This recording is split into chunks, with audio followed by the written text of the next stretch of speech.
Hello and welcome to the latest edition of SBK Unplugged, Sheldon Bosley Knight's Land and Property podcast. My name is Kate Gould and I'm hosting today's show. Today I am with Natasha Blackmore da Silva, who is an Associate Director and who heads up our Planning and Architecture department. Welcome, Tasha. Lovely to have you in the studio. Thank you for having me. I would, before we start, like to thank Number 1 Mill Street here in Leamington Spa for hosting us again in their amazing studio. We're very lucky to have such a fantastic resource right on our doorstep. So thank you very much for hosting us again. So today we're talking all things planning. And I thought it would be a good to start perhaps at the beginning for you and how you chose planning as a career, whether it was something you'd always wanted to do or whether it was something that happened accidentally or organically, and then talk a bit about your team, what you do on a day-to-day basis and how your team works with other departments within the business. I know you work quite closely with some of the other guys. And then any applications that you're working on at the moment, what the processes are, and any challenges that you encounter along the way sometimes, whether they're legislative changes that come out of the blue perhaps, and also any sort of standout applications that you've come across and worked on throughout your career. I know there are one or two that have been quite interesting, so that would be really good to find out about. And then I suppose trends as well, you know, whether people are looking for eco features, for example, more and more these days, and how you kind of design those in. So so tell me first of all how you came to choose planning as a career. I actually grew up in a planning department. Basically, my granddad was a local councillor and worked very closely with North Devon District Council and the planners there. And I basically just got brought along to every meeting. Every time he had to pop in, I went along with him and met everyone there. So it was always in the back of my mind, something that I was interested in. Didn't necessarily think that was what I was going to go into, but it was always there in the back of my mind. It was something I did enjoy. I ended up going to university to do geography, and I then had to pick a dissertation topic, and I'd just done a module on urban regeneration and planning, and the local council back home were just starting to work with Damien Hirst actually on an application for about 500 houses as a new sort of urban extension to the town. And I applied for an internship to work in the planning department to work with them so that I could use that as my dissertation topic and look at sort of social, economic and environmental sustainability, using that as the case study.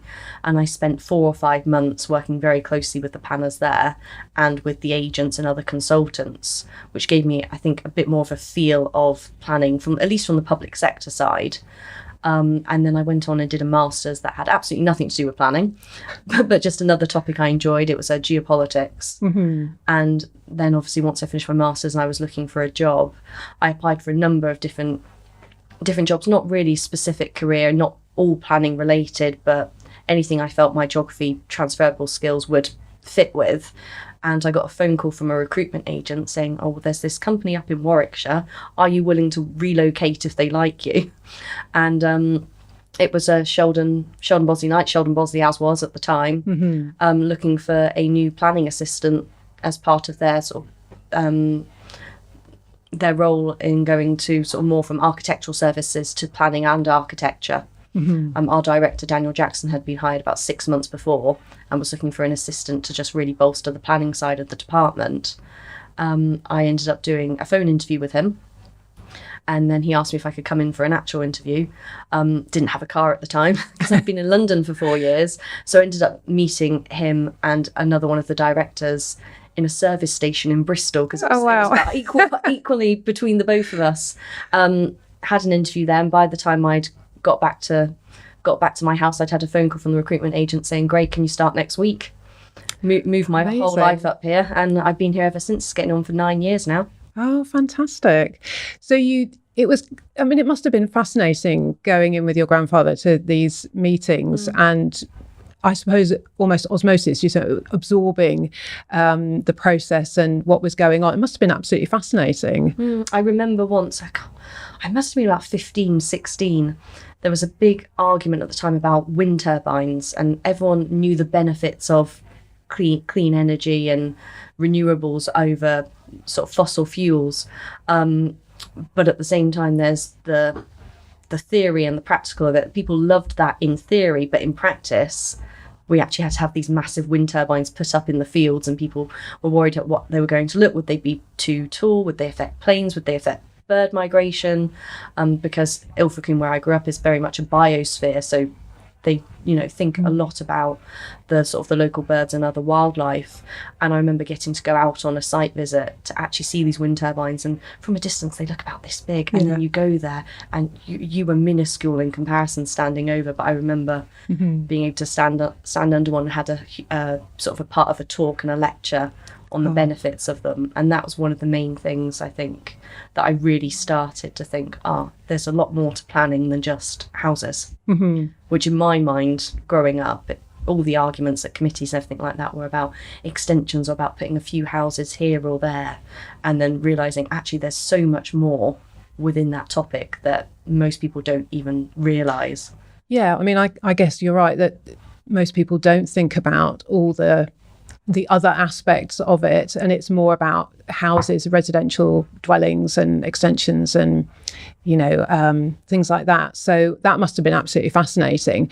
So when you arrived at SBK, it was a department, I suppose, in its infancy then. So how did it develop, or how has it developed over the last sort of 9 years? It's evolved a lot since then. Previously, before Dan and I started, it was very much more architectural led. They did the drawing work and people could do statements to go with it, but it was very much drawing based.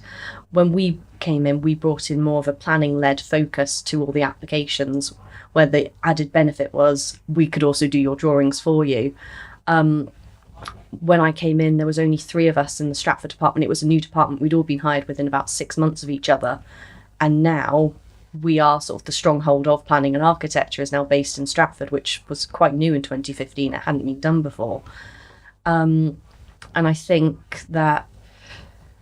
we're at a good place now where we're half and half. We've got a good number of planners, we've got a good number of technicians and architects in-house, and we're able to just offer services across the board for any application, whether it's a small householder application for an extension, whether it's 20 houses, or it's a new industrial building.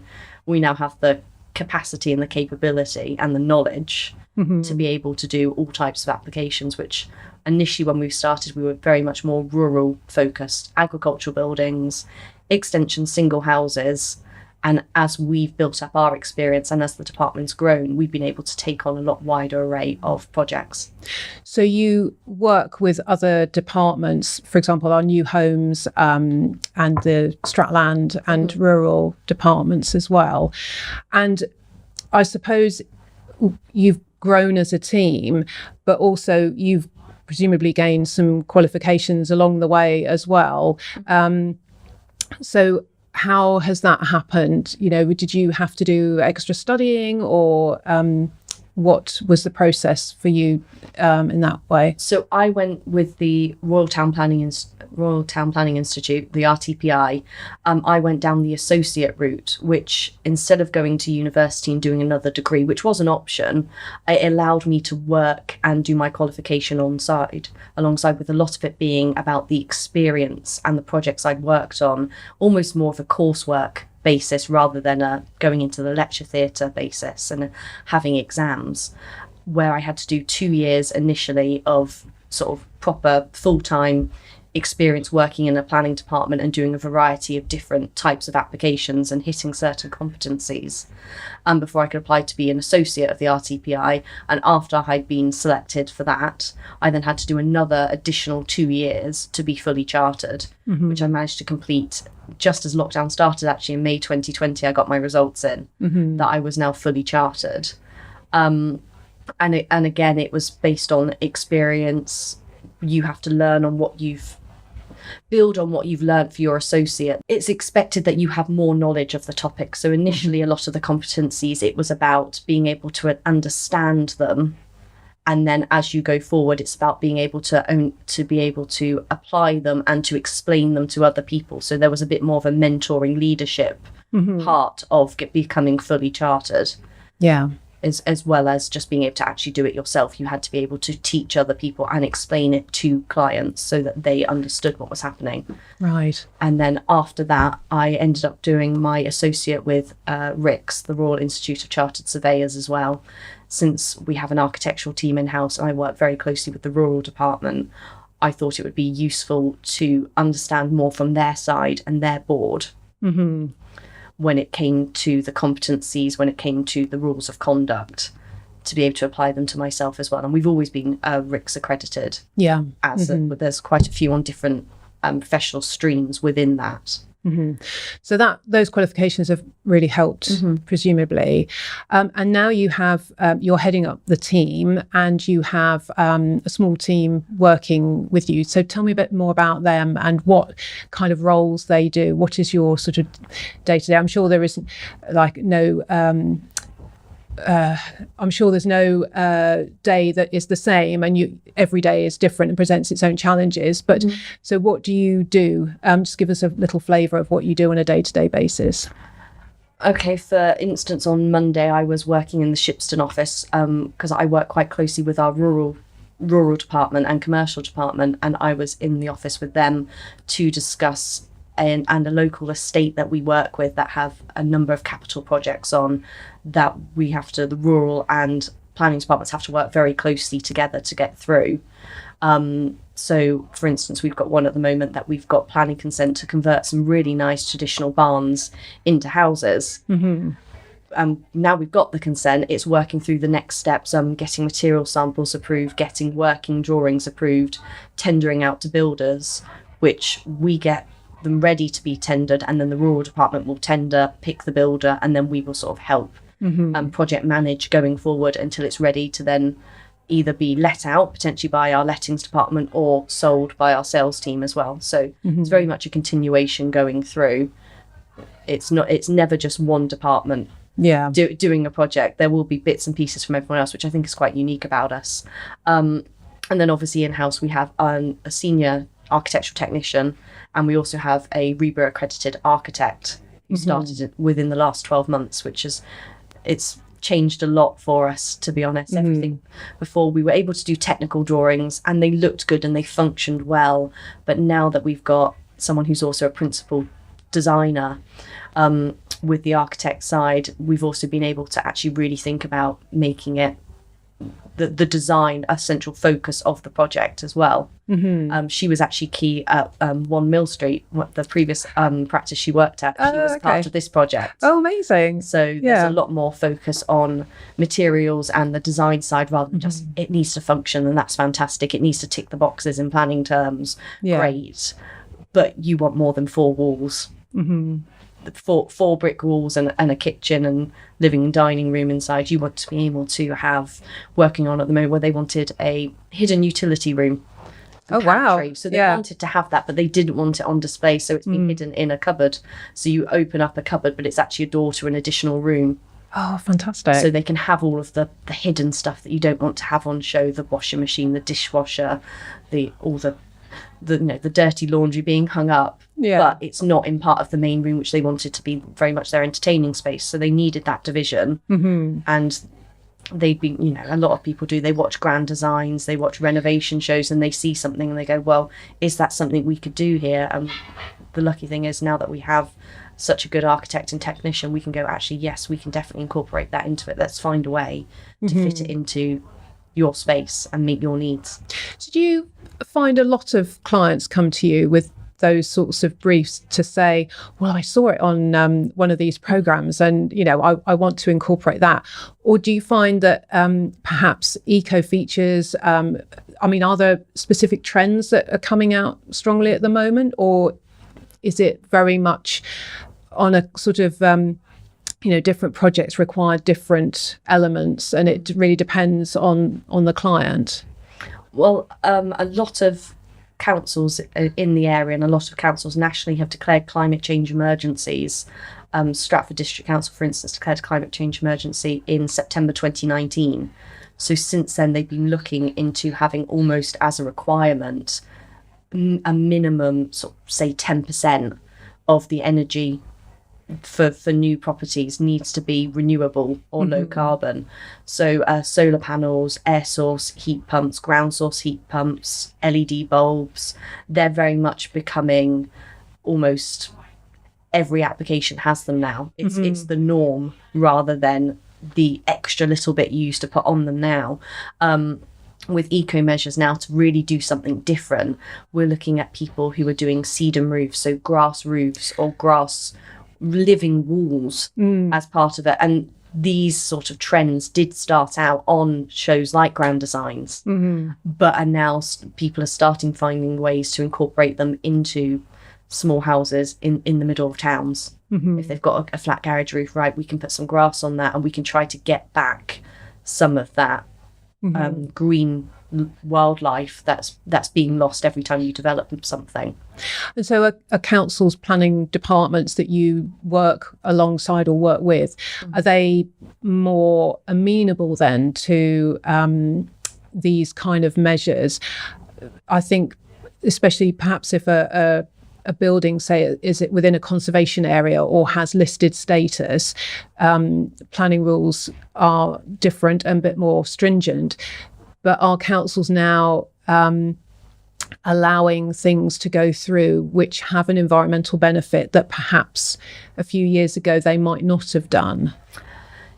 Any application planning, any project you do is based on what they call the balance of, and they offer different weights to different things. And for instance, heritage, a grade 2 listed building, which is sort of the lowest listing you can have, you could possibly get away with having solar panels on the rear elevation, for instance. They tend to keep the front facade, they kind of like to keep as is.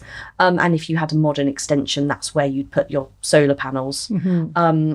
However, as you go up the listings, if you're a grade 1 or grade 1 star building, the likelihood of getting solar panels on there is actually incredibly low. They'd rather you have them in the land around it rather than actually being on the building. Because whilst solar panels are seen as temporary, the idea is they're there for sort of 20 to 25 years before they need to be replaced. They can still have some impact on the building when it comes to how the structure and how they're attached onto it. And heritage, in a lot of times, it will trump anything else, and it can trump eco measures. The only way really to get over that and to be allowed to harm the significance of a listed building somewhat would be if there are clear public benefits for it.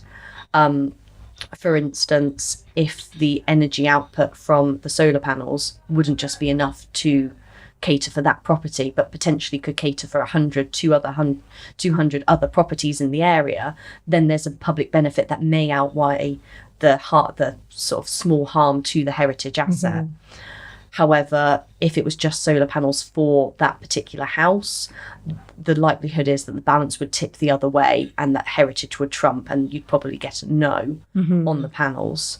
It is quite difficult to retrofit eco measures into a property anyway. But when there are a lot of historic features that you have to bear in mind and that you can't affect, it does make it more difficult to do. Conservation area, slightly less so. In the conservation area, you're looking more at the setting of the street scene.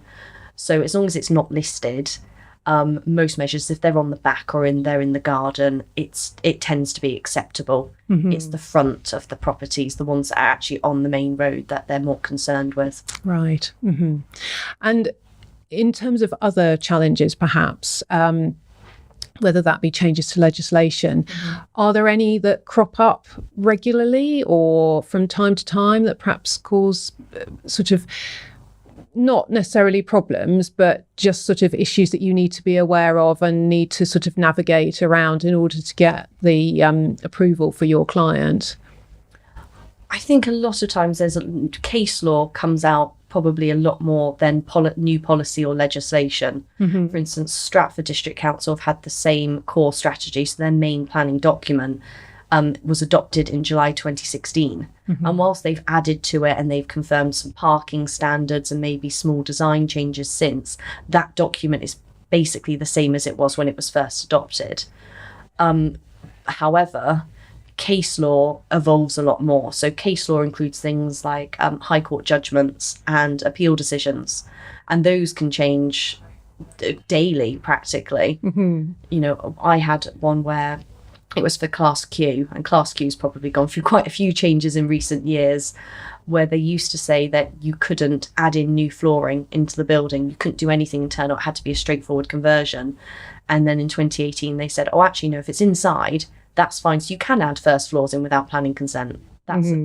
That's allowed. And then over time they've changed that, and they said, oh, you can anything internal is fine. Externally, yes, you can replace or install new walls, but they've started to give a bit more information when it comes to what is reasonable, what is too much. And there was a piece of case law that I was involved in recently where Class Q initially said you can do partial demolition of a building as part of the conversion, but they never actually gave a definition for what partial entailed.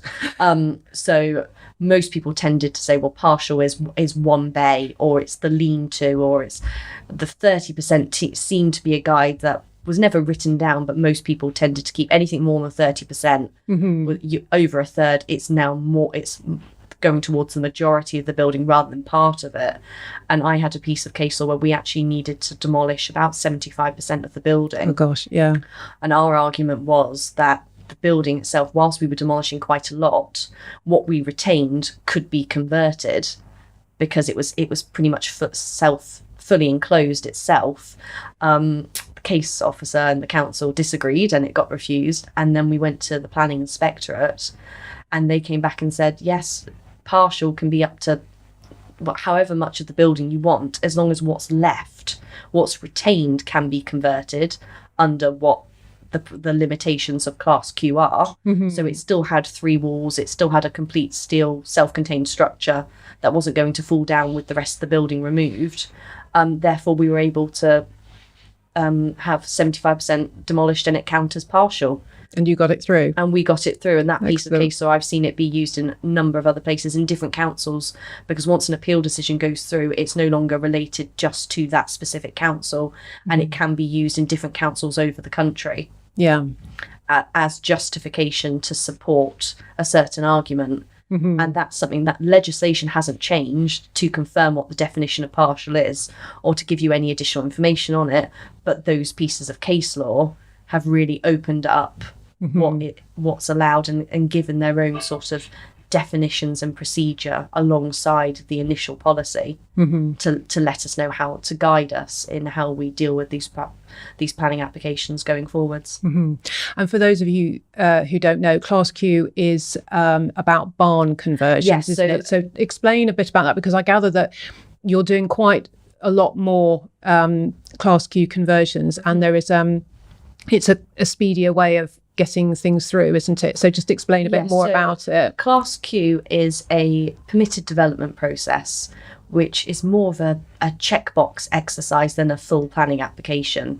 It allows you to get planning consent for up to 5 houses of certain sizes, depending on the mix, without having to go down the full application route. So it's called what we call a prior approval process, which rather than asking for planning consent, what you're doing is you're saying, I tick all of these boxes that you've listed, all of these criteria, therefore I am telling you I am about to convert this building, can you confirm I can do that, that I meet these ticks? So it's not quite asking for planning permission, it's just asking for confirmation that it is permitted development.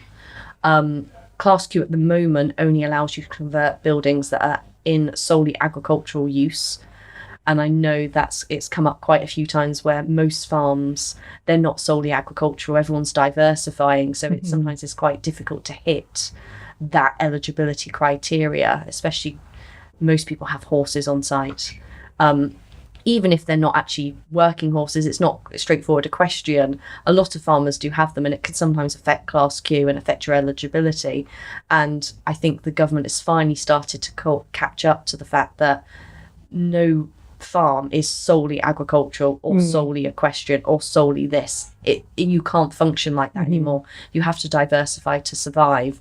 And they have talked about bringing some, hopefully within the next 12 months, some changes to Class Q legislation, which will allow you to convert buildings that aren't solely in agricultural use. So if there is a bit of equestrian use in there, there's a bit of storage, there's some holiday lets on site, that won't prohibit you from being able to do it as it has been so far. Yeah, excellent. And so you're doing more of these Class Q conversion applications. Are they the bread and butter of your department, or is there a real mix of different planning applications you work on? I mean, there is a big mix of planning applications that we do work on, and there's some that we wouldn't even think of to consider, and people come to us and say, I've got this piece of land, could I potentially put a disc golf course on this, or do you think I could put solar panels on this? However, Class Q, I think it's just because of the fact we're a rural area. There are so many barns, and I think also as agriculture has changed and evolved over time, there are a lot of barns that no longer fit modern agricultural enterprises. They're not quite tall enough for modern machinery. They're too narrow to be able to fit as many hay bales as you need in them now. So they've become redundant. And this Class Q policy was brought in really to allow those buildings to get a viable use again. For someone to be able to use them for something. And Class Q is one of many that you can convert agricultural buildings into. I think a lot of people like the idea of having houses in the open countryside, and it's very difficult to do that under full planning policy because they'd like you to be in towns and in existing villages because that's where all the services are. They don't like people having to focus to use private car as transport. They want to promote sustainable transport. So if you're applying under a full planning application for a house in the middle of the countryside, you're probably going to struggle with it unless it really is one of those big grand design type houses you see on the TV shows. That may allow you to do that. But if you just want a nice 3-bed house on some land, you're probably going to struggle. However, Class Q gives you the opportunity to be able to do housing in these locations that are more isolated, that previously you wouldn't be able to. And I think that, especially in this area where we do need more housing, a lot of people are going, right, I've got these buildings, I need a bit more money to fund into my business, I'm not using it because it doesn't work for me, what can I do with it? And they're like, Class Q, I can get a house on it. Some people live in them themselves because they want the house near their farm or in a specific location. Sometimes they want it and they want to just get the planning consent and sell it on so that someone else can make it their dream home. They can make the changes, they can build it to be what they want to be. But at the same time, it works on both sides. They get the house that they want in the middle of the countryside, and the farmer or the initial landowner has the money that they can then reinvest in other aspects of their work. So Class Q is definitely one of our staples. At any one time, we must have 30 Class Qs on in various Class Qs and other barn conversions as well under full planning in various levels of progress. But also on top of that, like I said, we do applications that are a bit unique and that just people will just come to us and say, for instance, with the disc golf course, I've got this piece of woodland. My mum got it as a Valentine's present 20 years ago from my stepfather. We want to do something with it. Could we potentially put a disc golf course in here? And whilst there isn't much legislation for disc golf in the UK because it's fairly new sport over here, I couldn't find any case law that said you couldn't do it. So we went, okay, let's give it a go. We can do golf courses in the middle of the countryside. Why not a disc golf course? That must have been a really interesting application. And I was going to ask you about your sort of standout projects that you've worked on over the years. And I would imagine that would be sort of in the mix, if you like. How did you go about securing them the permission to do that? Because if there was no case law, how did you work around that? I started to try to find case law that I felt could be made applicable to it. Whilst there wasn't any case law specifically for disc golf courses, there is a lot of case law and policy about golf courses and outdoor recreation more generally. So initially what we did is we went with a pre-application to the council, which is almost an advice request. So it's not quite a full planning application. You don't need all the documents. It's more going to them with an idea and saying, this is what we want to do. What do you think of the principle? And can you let us know what reports we need, what type of application we need to do, and then maybe potentially any other issues that they think we might need to address as part of the proper full application. And whilst the case officer hadn't come across a disc golf course before at that point, he did confirm that golf and outdoor recreation policy would be just as applicable to a disc golf course than they would do a traditional golf course. And in our case, where we were working with a woodland, that actually worked quite well for us, because if you're in a woodland and you actually want to put a normal golf course in there, you the amount of trees you'd have to remove to be able to create the space would just be unimaginable, and the woodland would not be the same as it was. With a disc golf course, the benefit actually of the trees was that it gives you natural obstacles in the landscape that you can frisbee the disc around to try to get it into the holes. So the woodland actually became a key part of it that made the disc golf course so unique. Our main issue actually wasn't with the council, wasn't with the district council, who are the planning authority. It was actually with the local community and the parish council. Okay. Because they hadn't come across a disc golf course before. They heard the word golf and they suddenly thought big swathes of open land, no trees in sight, and they couldn't quite understand what we were trying to do. Didn't help that we were doing this at the beginning of lockdown, and it was really difficult to have committees and really explain to them what we were trying to do. So when we were allowed to start meeting out in the open again, I invited anyone who'd objected or anyone who was interested in the area to come, and we set up a temporary 3 or 4 whole course within the woodland that they could have a go on, so they could understand how little we were actually going to impact the woodland. And by bringing it back into use, by doing something with it, we were actually going to be able to enhance and improve it. Where it had been left for so long, it had really struggled to keep living. The trees had got completely out of control. Some of the lower level fauna and shrubs hadn't been able to survive because the canopy was just too dense, and they'd all died off. And by removing a few trees to let the light in, it actually helped get these sort of little habitats to be able to come back again. And the money from the disc golf course allowed that maintenance and that enhancement to continue on, which has actually given the woodland a whole new lease of life. But if we hadn't been able to get the parish council on side, it is quite possible we would not have got that approval, and this disc golf course wouldn't have been open for the last 4 years. So what we did is, by allowing them to come on and having a go at the disc golf themselves, I think they were finally able to understand that this was not traditional golf. That the trees were going to stay, and they were part of the fun of the course. And I bet they enjoyed it as well. And they really enjoyed it, and they ended up. Whilst there was still a few people who weren't as keen, and I understand, something new. When it's the first time this has happened in the district and actually in the area, there's not very many around nationally at all. Although they are starting to become more popular, I think there were still a lot of reservations that this would be, this would be the starting point. Once you've got your disc golf course, we'll slowly start to see more trees being removed so that the course is easier. And I think a few people felt that there was maybe some concerns that what we were getting consent for now may be used to try to do something else that may affect the woodland negatively later. Whereas I think the parish council, when they finally understood what we wanted to do and what golf meant in this context, they were quite happy to support it. And it's been very successful, I gather, hasn't it? It's been incredibly successful, yes. It works on a bit of a sort of an honour system that you apply online, you pay online, you turn up and do your course, and then you leave when you're done. And I think it's not only is it bringing a new sport into the area, which hadn't been done before, the owner works very closely with local schools, not only to get them out and to have days where they can do disc golf, because they're talking about potentially having it in the Olympics. So are this they? might be Oh my sport goodness. for the new generation. We might find some of these new sort of athletes future winners just by playing on this disc golf course near Stratford.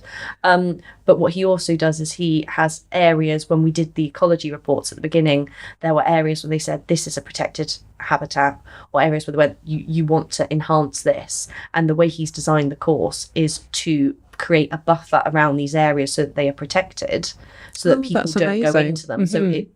So they are they're still ongoing. But he's also invited schools out to actually do nature walks and woodland walks to find out a little bit more about the woodland in general, but also about its conservation and enhancement.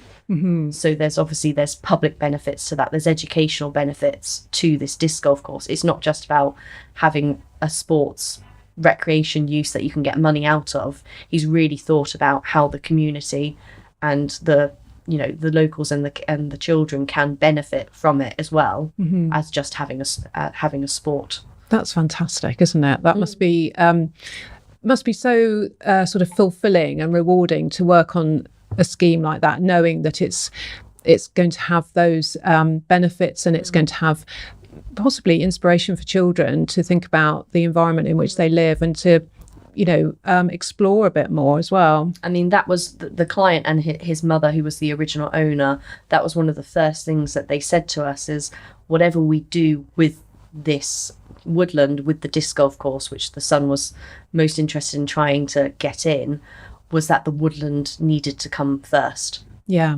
And that anything that would significantly harm the woodland wasn't going to be an option. Yeah. So we had to work very closely with the ecologists to do that. And they said from the very beginning that they wanted it to be for children. Not just for adults to play, but for children to learn from. And that's why he was so fixed on making sure that there were key habitats that were protected and that there was a buffer so they could be observed, they could be learned about, but they could also be protected. Yeah.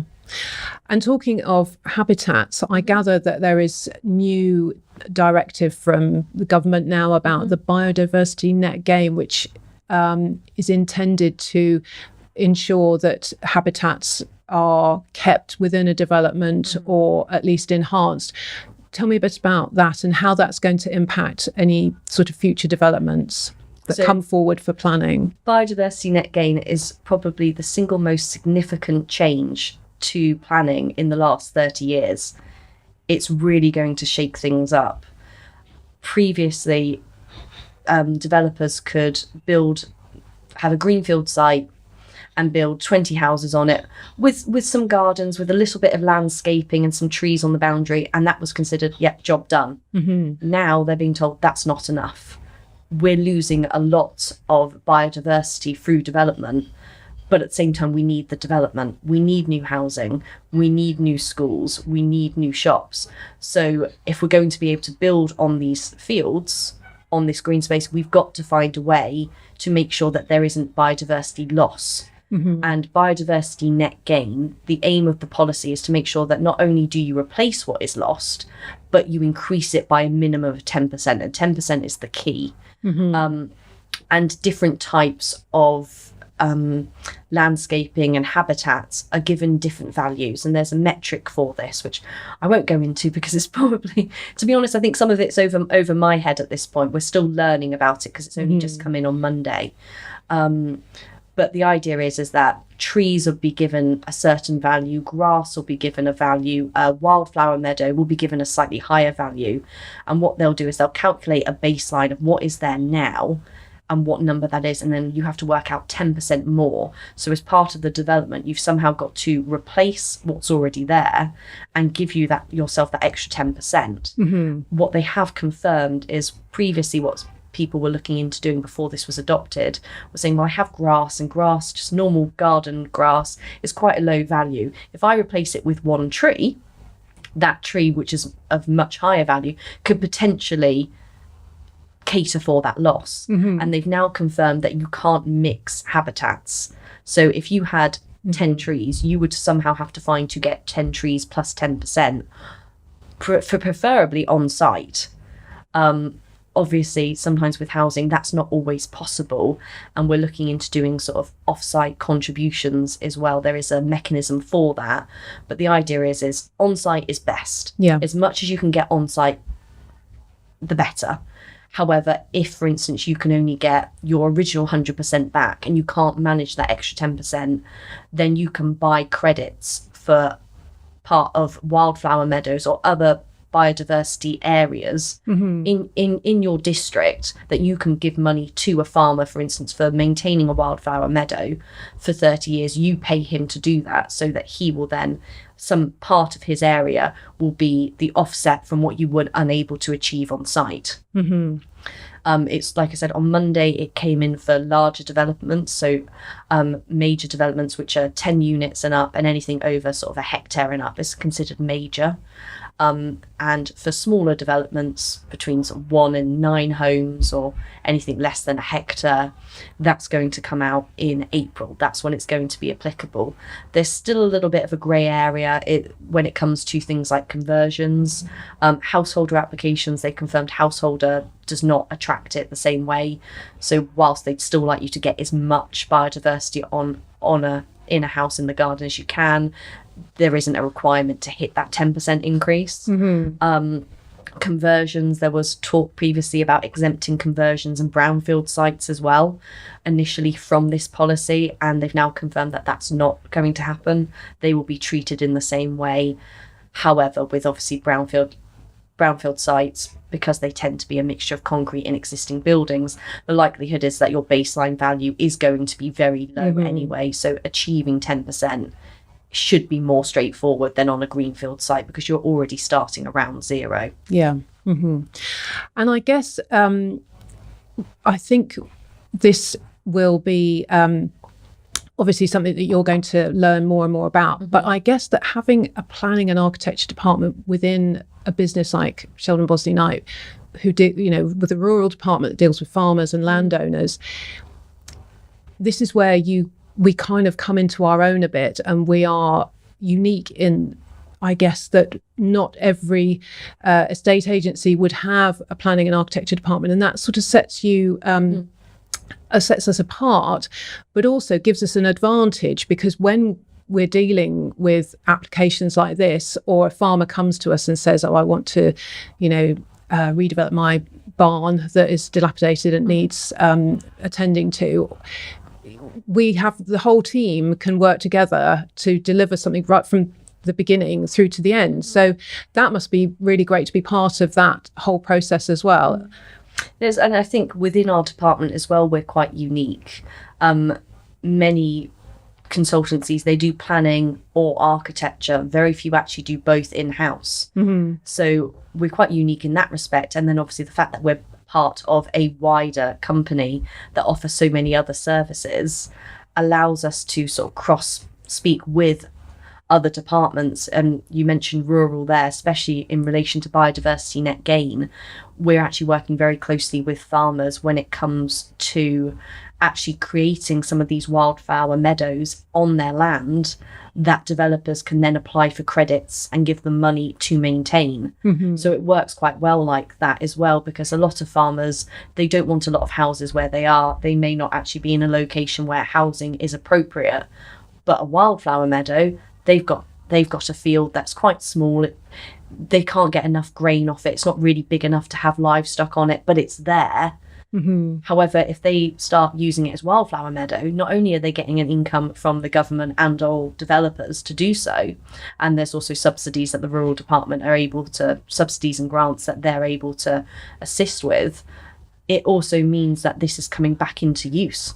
When previously it was just being left as extra land that wasn't having anything done with it. There's benefits to farmers in the respect that they're able to use their land better, make more viable use out of the land. Again, it's that whole thing about diversification. They need to be able to diversify to survive. And by using areas of land that don't quite work for modern agriculture, they're able to get some additional income that they can then invest in other aspects of the business. And then obviously from a developer's perspective, which obviously as planners we work quite closely with them, when they have a site that they need to have, so they want to put so many houses on, and it's really difficult sometimes to get that biodiversity net gain actually on site, there's quite good relationships that are building up in the area with farmers and developers, where they can offer they both need something from the other one. Farmers can offer the wildflower meadows, or they can offer the woodlands that can then offset the need of biodiversity from the developers. And because we're all quite close and our departments are quite close with rural and planning, we can make sure that they are still in close proximity. So the district is getting the benefit. Yeah. What they don't want with biodiversity net gain, BNG, is that a developer builds housing in Warwick district, but they're using credits from somewhere in Herefordshire to do it. They want it to still stay in the area. By developing those relationships and creating those registers of farmers and landowners that are willing to create these areas of biodiversity, we're able to make sure that the benefits are really actually staying in the districts where the housing is also going. Excellent. Well, Tasha, thank you very much for having a chat today. It's been absolutely fascinating having a walk through the planning department. I know you're really busy, and I'm sure that you've got lots of very interesting applications to come this year. So good luck with all of that. And thank you very much for taking the time to talk to us today. Well, thank you for speaking with me as well.